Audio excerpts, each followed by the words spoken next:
Hello dear, welcome to Vijayendra Kshatriya channel. 10th PUC first year, second year, paramedical course ಇವೆಲ್ಲದರಲ್ಲೂ ಕೂಡ dialogue writing ಬರುತ್ತೆ. ಇದರ ಮುಖ್ಯ ಉದ್ದೇಶ ಅಂದರೆ ನಿಮಗೆ ಎಷ್ಟರ ಮಟ್ಟಿಗೆ ಮಾತನಾಡುವ ಇಂಗ್ಲಿಷ್ ಬರುತ್ತೆ ಅಂದರೆ ಸ್ಪೋಕನ್ ಇಂಗ್ಲಿಷ್ ಎಷ್ಟು ಬರುತ್ತೆ, ಯಾರಾದರೂ ಪ್ರಶ್ನೆ ಕೇಳಿದಾಗ ಉತ್ತರ ಏನು ಹೇಳಬೇಕು ಮತ್ತು ನೀವು ಅವರಿಗೆ ಪ್ರಶ್ನೆ ಮಾಡಬೇಕಾದಾಗ ಪ್ರಶ್ನೆಗಳನ್ನು ಹೇಗೆ ಮಾಡಬೇಕು ಅನ್ನೋದು ನಿಮಗೆ ಗೊತ್ತಾ ಅನ್ನೋದನ್ನು ಟೆಸ್ಟ್ ಮಾಡ್ತಾರೆ. ನಾನು ಕಂಡ ಹಾಗೆ ಡೈಲಾಗ್ ರೈಟಿಂಗ್ನಲ್ಲಿ ಪ್ರಶ್ನೆಗಳಿಗೆ ಉತ್ತರಗಳಾಗಿ ಬಂದಿದ್ದು ಅಂತಂದರೆ ಅದನ್ನು ಸುಲಭವಾಗಿ ಬಹಳಷ್ಟು ಜನ ಸ್ಟೂಡೆಂಟ್ಸ್ ಬರೀತಾರೆ. ಆದರೆ ಪ್ರಶ್ನೆಗಳನ್ನು ಕೇಳೋದನ್ನೇ ಡ್ಯಾಶ್ ಇಟ್ಟಿದ್ರು ಅಂತ ಇಟ್ಕೊಳ್ಳಿ, ಅಲ್ಲಿ ಕಷ್ಟಪಡೋದನ್ನು ನೋಡಿದ್ದೀನಿ. ಅಂದರೆ ಪ್ರಶ್ನೆಯನ್ನು ಹೇಗೆ ಮಾಡಬೇಕು ಅನ್ನೋದು ಗೊತ್ತಿರಲ್ಲ. ಕನ್ನಡದಲ್ಲಿ ಗೊತ್ತಾಗ್ತಿರುತ್ತೆ, ಆದರೆ ಅದನ್ನು ಇಂಗ್ಲೀಷ್ನಲ್ಲಿ ಸರಿಯಾಗಿ ಬರೆಯೋಕ್ಕೆ ಬರಲ್ಲ. ಈಗ ನಾನು ಫೋಕಸ್ ಮಾಡ್ತಿರೋದು ಪ್ರಶ್ನೆಗಳ ಮೇಲೆ, ಯಾಕಂದರೆ ಪ್ರಶ್ನೆಗಳ ರಚನೆ ಏನಿದೆ, ವಾಕ್ಯ ರಚನೆ, ಅದನ್ನು ಬಹಳಷ್ಟು ಸ್ಟೂಡೆಂಟ್ಸು ಸರಿಯಾಗಿ ಮಾಡಲ್ಲ.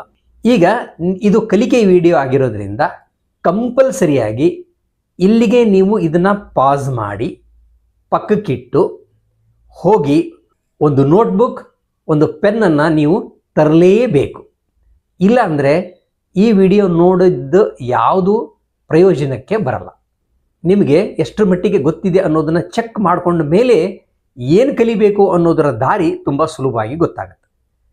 ಅದಕ್ಕೋಸ್ಕರ ಈಗ ನಾನು ಇಲ್ಲಿ 5 ಎಕ್ಸಾಂಪಲನ್ನು ಕೊಟ್ಟಿರ್ತೀನಿ.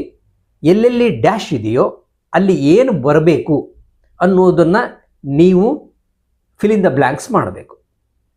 ಮತ್ತು ಅಲ್ಲಿ ಏನೇನು ಬರಬೇಕು ಅನ್ನೋದನ್ನು ನಾನು ಕೊಟ್ಟಿರ್ತೀನಿ.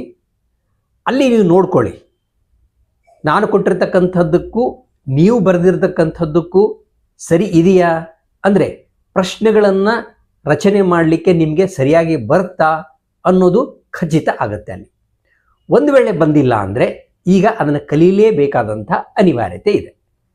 ಅದಕ್ಕೋಸ್ಕರ ಇದೇ ಚಾನಲ್ನಲ್ಲಿ ಪ್ಲೇಲಿಸ್ಟ್ಸ್ಗೆ ಹೋದರೆ ಅಲ್ಲಿ ಫಸ್ಟ್ ಇಯರ್ ಸಿಲೆಬಸ್ ಎಂದು ಒಂದು ಪ್ಲೇಲಿಸ್ಟ್ ಇದೆ, ಮತ್ತು second PUC grammar and composition ಅಂತಿದೆ. ಅದರಲ್ಲಿ ಪ್ರಮುಖವಾಗಿ 3 ವಿಡಿಯೋಗಳಿದೆ. ಈ 3 ವಿಡಿಯೋಗಳು ಪ್ರಶ್ನೆಗಳನ್ನು ರಚನೆ ಮಾಡೋದು ಹೇಗೆ ಅನ್ನೋದನ್ನು ತೋರಿಸ್ಕೊಟ್ಟಿದ್ದೀನಿ.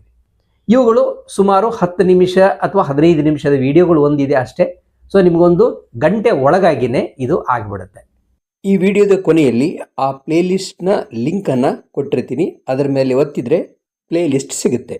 ಈಗ ತಯಾರಾಗಿದ್ದರೆ ಮುಂದುವರಿಸಿರಿ, ಇನ್ನೂ ತಯಾರಾಗಿಲ್ಲ ಅಂದರೆ ಇಲ್ಲಿಗೆ ಆದರೂ ಪಾಸ್ ಮಾಡಿ ಕಂಪಲ್ಸರಿಯಾಗಿ ನೋಟ್ಬುಕ್ ಮತ್ತು ಪೆನ್ನನ್ನು ತರಲೇಬೇಕು. ಒಂದೊಂದು ಫ್ರೇಮ್ ಬರುತ್ತೆ, ಅಲ್ಲಿ ನಿಲ್ಲಿಸಿ ಅದನ್ನು ಕಂಪ್ಲೀಟ್ ಬರ್ಕೊಳ್ಳಿ. ಅಲ್ಲಿ ಏನು ತುಂಬಬೇಕು ಅದನ್ನು ತುಂಬಿ ಆಮೇಲೆ ಮುಂದಿನದಕ್ಕೆ ಹೋಗಿ. 5 ಫ್ರೇಮ್ಗಳು ಬರುತ್ತೆ. 5 ಮುಗಿದ ಮೇಲೆ ಉತ್ತರಗಳನ್ನು ಕೊಟ್ಟಿರ್ತೀನಿ, ಅವುಗಳನ್ನು ನೋಡ್ಕೊಳ್ಳಿ. ಇಲ್ಲಿ ವಿಡಿಯೋನ ನಿಲ್ಲಿಸಿ ಎಲ್ಲದನ್ನು ಬರೆದುಕೊಳ್ಳಿ. ಇದು 2ನೇ ಫ್ರೇಮ್, ಇಲ್ಲಿ ಕೂಡ ಸ್ಟಾಪ್ ಮಾಡಿ ಬರ್ಕೊಳ್ಳಿ. ಇದು 3ನೇ ಫ್ರೇಮ್, ಇದು 4ನೇ ಫ್ರೇಮ್, ಇದು ಕೊನೆಯ ಫ್ರೇಮ್. ಈಗ ನೀವು ನಿಮ್ಮನ್ನು ಟೆಸ್ಟ್ ಮಾಡ್ಕೊಳ್ತಕ್ಕಂಥ ಸಮಯ. ಎಲ್ಲ ಎಕ್ಸಾಂಪಲ್ಗಳಲ್ಲಿ ಏನೇನು ತುಂಬಬೇಕು ಅದನ್ನೆಲ್ಲವನ್ನು ಬರೆದಾದ ಮೇಲೆ ಮತ್ತೆ ಈ ವಿಡಿಯೋನ ಮುಂದುವರಿಸಿ.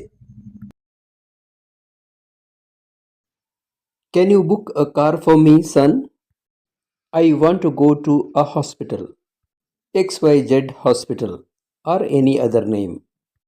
How far is it from here? ಈಗ ನೀವು ಏನು ಬರೆದಿದ್ದೀರಿ ಅಂತ ಇದರ ಚೆಕ್ ಮಾಡ್ಕೊಳ್ಳಿ. Yes, Raju, you may come inside.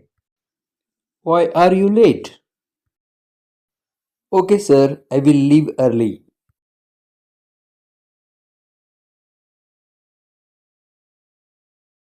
What is your name? How old are you? Where do you live?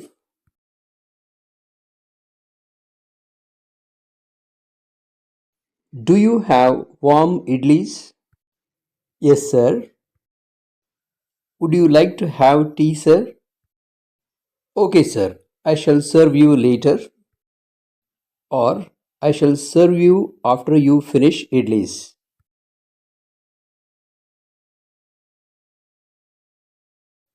Hello, sir. What would you like to buy? Do you want a particular brand, sir? Or any particular brand you prefer, sir? Could you please tell me the range, sir?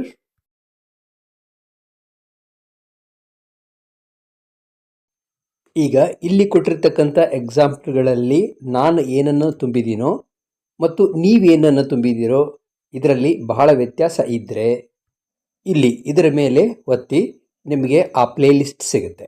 ಅದರಲ್ಲಿ English ಶುದ್ಧ ಮಾತನಾಡಿ ಅಂತ ಇರುವ 3 ವಿಡಿಯೋಗಳು ಇವೆ.